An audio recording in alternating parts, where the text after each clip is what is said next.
Assalamualaikum warahmatullahi wabarakatuh. Selamat siang semuanya. Ketemu lagi di mata kuliah Sistem Informasi Manajemen. Ya. Apa kabar?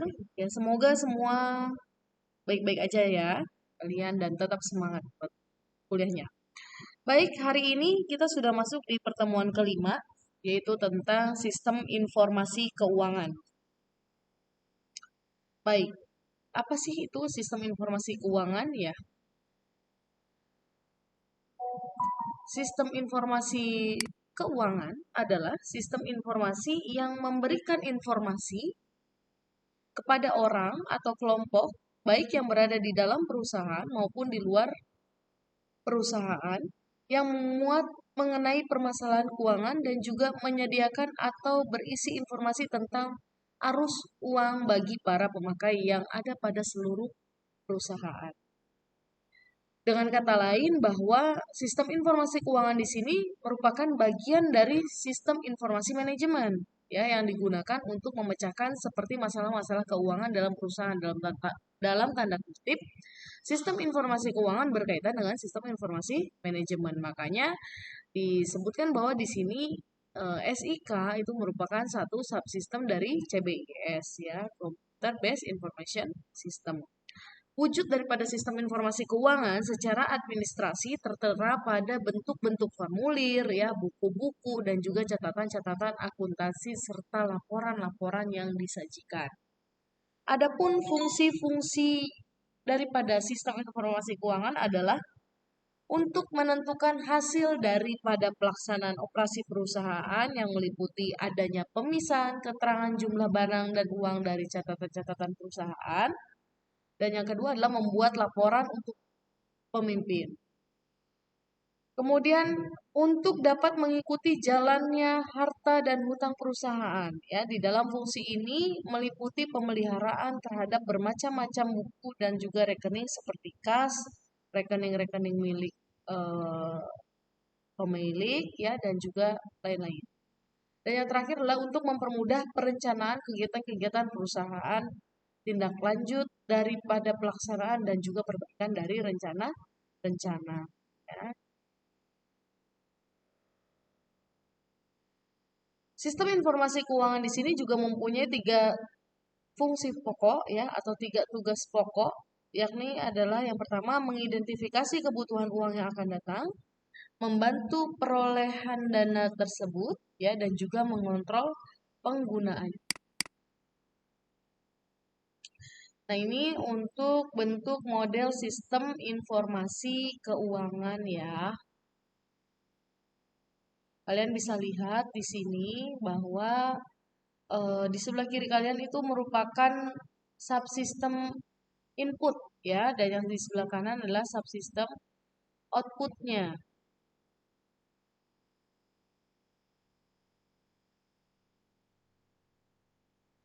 Oke, untuk yang subsistem input ya, yang pertama itu ada sumber internal, yakni ada sistem informasi akuntansi dan juga ada subsistem audit internal. Sedangkan dari sumber eksternal itu ada subsistem intelijen keuangan.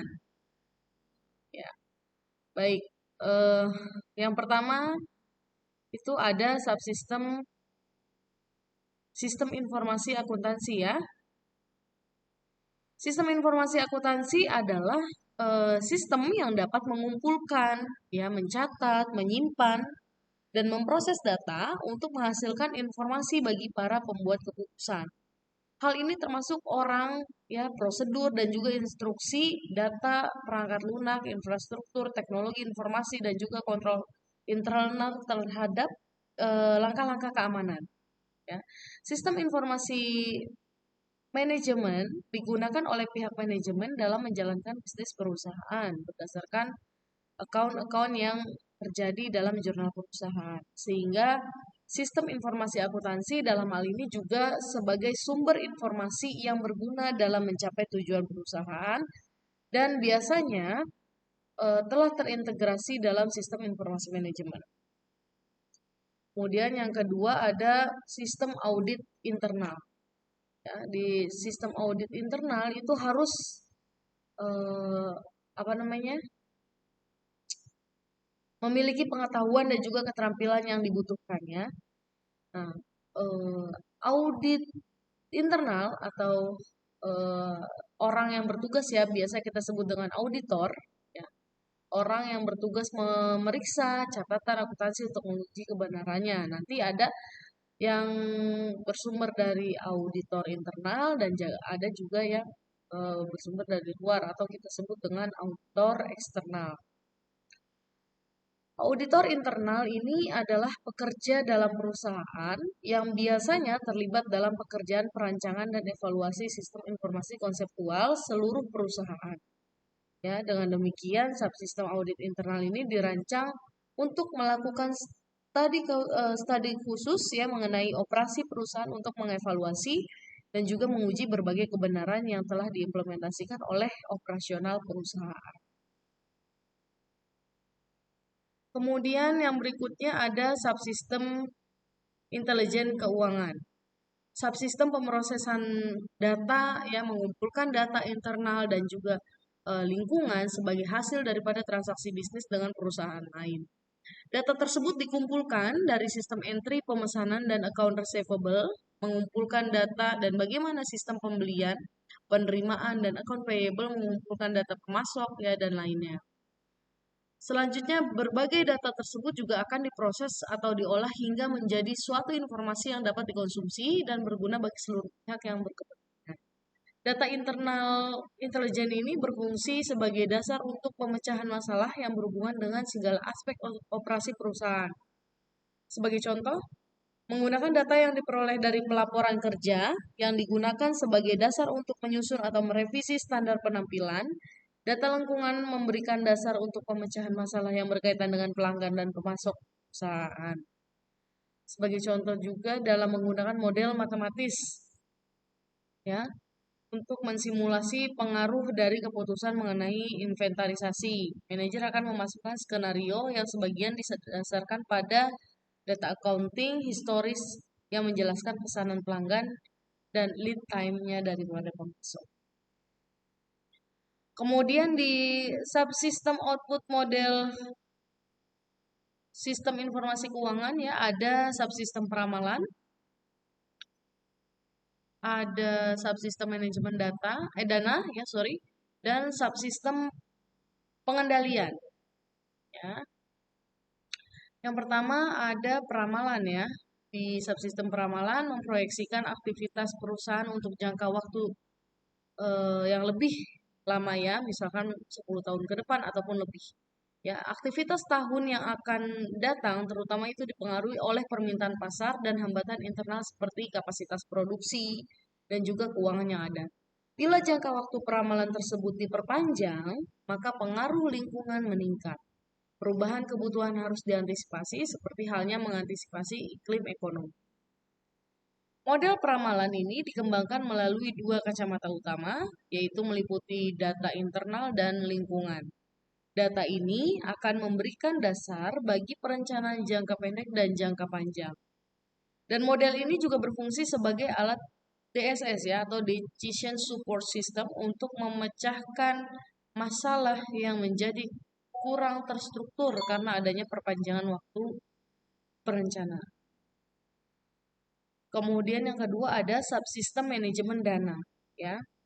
Kita telah mengetahui bahwa fungsi keuangan adalah menggambarkan arus uang di dalam perusahaan. Ya.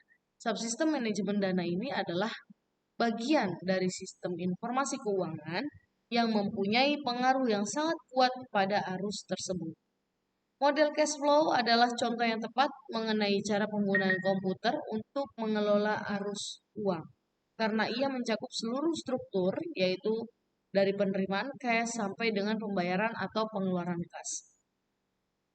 Banyak keputusan subsider atau tambahan ya yang harus dibuat dalam struktur ini dan subsistem manajemen dana dapat memberikan.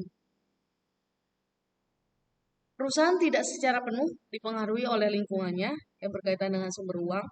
Perusahaan juga dapat mempengaruhi arus yang mengalir ke dan dari lingkup program yang ada di dalam subsistem manajemen dan memungkinkan manajer keuangan untuk membuat keputusan yang dapat mempengaruhi arus tersebut sesuai dengan yang dikehendaki. Kemudian yang terakhir ada subsistem pengendalian. Ya. Subsistem pengendalian ini terutama terdiri dari atas program yang menggunakan data yang dikumpulkan oleh subsistem pemrosesan data guna menghasilkan laporan yang menunjukkan bagaimana uang tersebut digunakan. Ya, laporan itu biasanya membandingkan penampilan keuangan yang sebenarnya dengan anggaran. Subsistem pengendalian memungkinkan manajer untuk mengontrol penggunaan anggaran.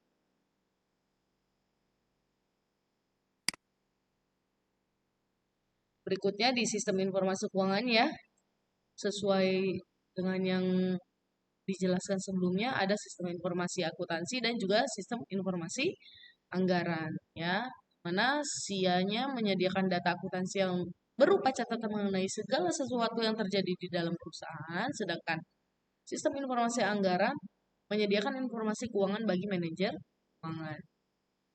Nah, ini merupakan subsistem daripada sistem informasi akuntansi ya. Ada yang pertama ada pemrosesan pesanan penjualan. Nah, ini berhubungan dengan pemrosesan pesanan dari pelanggan. Ya, kemudian yang kedua ada pemrosesan persediaan. Subsistem ini menangani perubahan dalam persediaan dan memberikan informasi pengiriman dan pemesanannya kembali. Ya, kemudian ada general ledger atau biasa kita sebut dengan buku besar. Ya, subsistem yang mengkonsolidasi data dari sistem akuntansi yang lain dan menghasilkan pernyataan dan laporan bisnis yang bersifat periodik.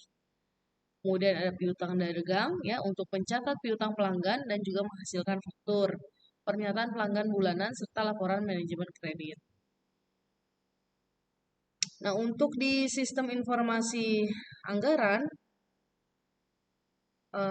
ada proses pembuatan anggarannya, yaitu proses penyusunan anggaran yang terdiri atas sejumlah keputusan semi terstruktur. Ya, selain sangat dibutuhkan dukungan data dalam bentuk record accounting historis, juga diperlukan berbagai pertimbangan. Dan di sini ada 3 pendekatan ya atau cara umum yang dapat dilakukan perusahaan dalam menyusun anggarannya. Ya, yaitu yang pertama adalah pendekatan dari atas ke bawah atau biasa kita sebut dengan top down.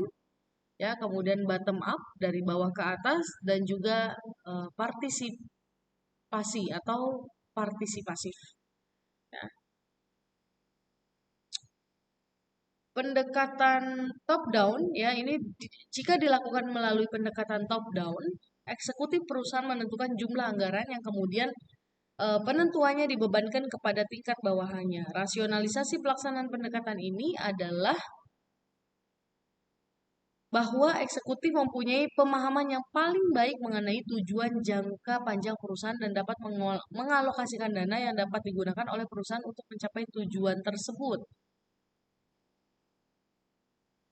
Sedangkan untuk pendekatan bottom up atau pendekatan dari bawah ke atas, ya, jika proses penganggaran ini dilakukan melalui pendekatan bottom up, maka proses penyusunan anggaran dimulai dari tingkat organisasional, ya, paling bawah dan naik ke atas. Ya, logikanya adalah bahwa orang yang berada pada tingkat bawah adalah yang paling dekat dengan tindakan dan paling dapat menentukan kebutuhan sumbernya. Pendekatan yang ketiga yaitu pendekatan partisipatif atau partisipasi. Ya, oleh karena adanya kelemahan dari pendekatan top down and bottom up, maka pendekatan proses penganggaran yang paling umum yang dilakukan adalah proses penyusunan anggaran partisipatif. Ya, partisipatif. Pendekatan partisipatif ini berarti pihak yang akan menerima dana turut ambil bagian dalam penyusunan jumlah dana tersebut.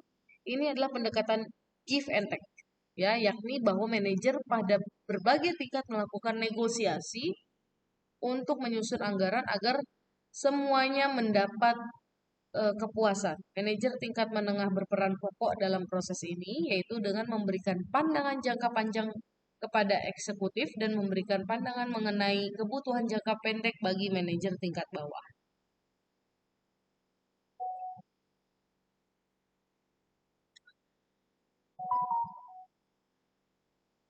Kemudian selanjutnya di output sistem informasi, ya tadi sudah dijelaskan sebelumnya ada subsistem peramalan, ya ada subsistem manajemen dana dan juga subsistem pengendalian.